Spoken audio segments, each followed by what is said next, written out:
When you hear the word home, what do you think about? Is it a certain place where you feel safe, welcome, and like you belong? Or is it surrounded by people you love and who understand you on a deeper level than anyone else? I would bet each of you pictured a different image of home just now. That's because home can mean many things. It may not be the physical house that you sleep in every night. It may not be a place where your biological family resides. It may instead be a dinner table with your chosen family, or a soft couch with your pet curled up next to you. Fundamentally, home means a sense of belonging. Now, I'm going to take a little bit of a leap here and guess that when you pictured your home, you didn't think about a drug house. The idea of a drug house making people feel at home probably doesn't add up in your mind. But the truth is, most stories we hear about people who use drugs neglect to tell us about their day-to-day lives, and rarely tell us about drug houses.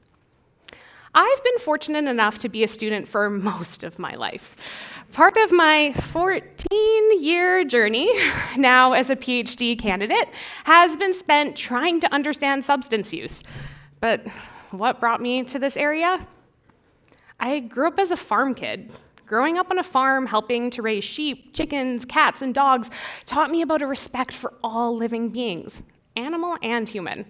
My parents taught me that a farm is a community where we do our best to support happy lives and everything possible to limit suffering. Raising animals taught me empathy. I learned that my actions, even small ones, can improve the well-being of those around me. Our wellness is interconnected in so many ways. There's my dad, who's knowledgeable about crops and soil sciences and farm machinery, and my mom is an expert in animal husbandry and supporting animal wellness. And then there's me. I have always wanted to understand people and the relationships between humans. And it turns out people are one of the hardest things to understand. Given my farm background, I have always been a little bit confused by one thing. If my family tried to limit suffering in our farm community, why wouldn't we, as a larger society, try and do the same in our human community? Why is society willing to help some people and so quick to dismiss others and push them to the edges? Now, I'm not here today to talk about whether drugs are good or bad or both or somewhere in between. That's a talk for another day, and I'll probably need a lot more time. Today, I want to talk about drug houses. Few people, maybe even yourself included, know what a drug house is. You might be picturing something from a movie, a dark, dingy room with a swinging bare light bulb or a stained mattress on the floor. During my research, I found that drug houses are rarely talked about.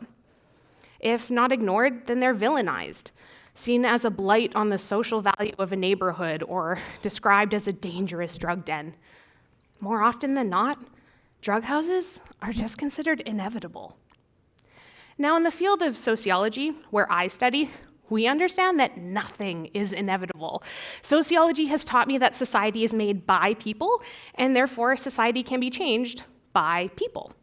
So using my academic background and my sometimes annoying habit of asking difficult questions, I decided to try and better understand drug houses in my own community of Saskatoon. My work defines drug houses as any sheltered place where people who use drugs come together to buy, sell, and use substances that are often illegal. Sometimes these are abandoned structures where drugs are dealt. Other times, drug houses are an apartment complex where multiple suites are open for people to use drugs together. Some are family homes where multiple generations sell drugs, much like a home business. Drug houses are diverse and are not only what is depicted in pop culture.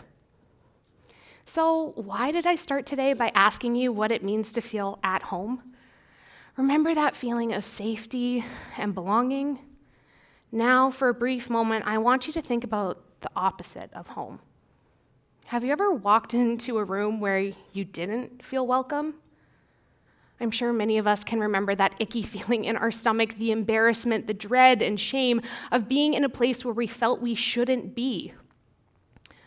I've worked and volunteered in the core communities of Saskatoon and have had many firsthand conversations with service providers and those with lived expertise of using drugs and accessing drug houses. A year ago, I started my doctoral research by interviewing 20 individuals about their experiences supporting people who use drugs and engaging in drug houses in Saskatoon. I am so incredibly grateful to all of these people who shared their stories and experiences with me. From these stories, I've come to realize that that feeling you just had, that uncomfortable, unwanted feeling, is a near constant for many people who use drugs. In my research, I spoke with Rob, one of the kindest no-nonsense people I've ever met. He told me stories of people who use drugs being lectured about their infections, doctors judgmentally asking, "How could you let this get so bad?" without any desire to hear a real answer. Amanda spoke about her many years witnessing how people who use drugs can be begging for help, only to be told, there may be a bed for you in 3 weeks. Andrea, in a bustling community center, shared how on cold days, emergency shelters are often completely full, or they do not allow people who use drugs to stay with them, meaning many people will be turned away. Some people who use drugs and experience homelessness may even commit petty crimes so that they can sleep in police custody to escape the cold. Many people who use drugs in our society feel that they are not welcome in virtually all spaces that they enter. Sometimes they are told verbally to move along, or in more subtle ways like no loitering signs or protests against shelters opening in certain communities. Other times, they may be completely ignored or glared at as they ask for help on street corners. On social media discussion boards, I've read comments saying things like, "We have to let them hit rock bottom," or discussions on how people who use drugs should be left to die so that the problem of drug addiction could, quote, sort itself out. Imagine reading or experiencing these things when you are struggling. Living in this feeling, what are folks to do? What if quitting drugs just isn't possible for them? What if drugs are the only way to feel better, even for just a little bit? When we as human beings feel like we are rejected, we want to return home, back to a place of comfort. We are immensely social beings, and we crave the feeling of being accepted. Being connected to other people has even been found in research to lead to better health outcomes. When people feel uncomfortable or lost, we want to turn to the people who will understand us, who know what we have gone through, and will support us, not judge us further. And the reality for many people who use drugs is that they can find that feeling of home in a drug house. Because as we've discovered, home isn't just a physical space, but rather, it's a feeling. When all other doors have been shut, drug house doors are always open. Free of judgment and preconceived opinions, the people inside have felt the same way.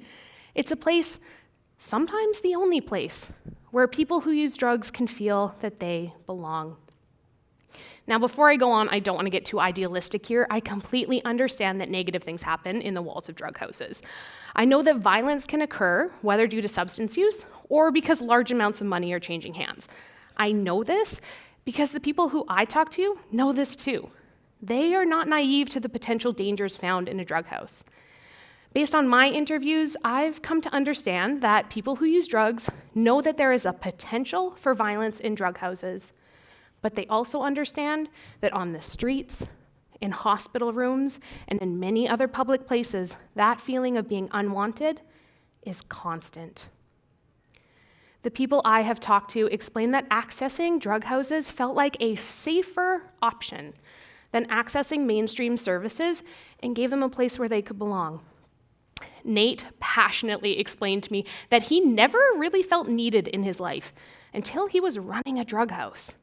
There, he felt like he was needed, like he had a purpose, like he actually mattered. Chantel told me her experience of how people in drug houses can show you unconditional love when you feel you're most unlovable. She explained how street moms want to know how you are doing, will give you food, let you have a shower or a place to rest when you have nowhere else to go. Chantel draws on these experiences now as a fierce advocate, reminding everyone, you are loved. Keith, while petting his dogs, reminded me that, quote, even if you're doing drugs, you don't want to be alone. No one wants to be alone. Whether we are someone who uses drugs or not, we are still people who crave a feeling of being home, of not being alone. Then why is it so difficult for most of us to think of drug houses as homes, as potentially safe places? For over 100 years, North America has categorized certain substances as illegal and other ones as legal. We as Canadians experienced a huge change when Canada legalized cannabis not all that long ago. But many of the drugs that people are using in drug houses still fall into that illegal category. For us to continue criminalizing drugs, we as society have developed a story about good drugs, the legal ones like alcohol and nicotine, and the bad drugs, the illegal ones. This story is about drugs, yes, but it's also about the people who use them. In many instances, that story says that if people use illegal drugs, the bad ones, they are also bad people who only have one desire in life: to use drugs. Society's narrative often suggests that if someone has weak enough moral character to use drugs even just once, that craving becomes all-consuming. This is why for so long, stigmatizing terms like addict or junkie have been used to talk about people who use drugs. These words keep us from seeing whole people. Our society often acts based on this story, that it's not only okay for people who use drugs to suffer, but it's encouraged. We need to change this story. We need to tell new stories, stories that hold space for the complexity that is being human, stories that describe real people and take account of the full picture.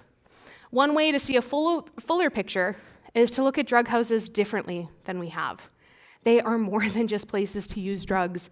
They provide a community and connection with others, a place people go to belong. That's what my research found. Drug houses are places people go to belong, to be welcome, to feel safer. Drug houses are not just a house. They can be a home. My research suggests that we're not doing it right in other spaces. When drug houses are the only places where people who use drugs feel at home, then we as a society are not offering a sense of belonging elsewhere. If we want a world where drug houses are not inevitable, then our other spaces have to change. We have to make sure people who use drugs feel like they belong outside the drug house too. Next time you see someone who may be experiencing homelessness or using drugs, think about the story that you may have already created about them in your mind. What might the full picture be? And let us remember what Keith said: nobody wants to be alone.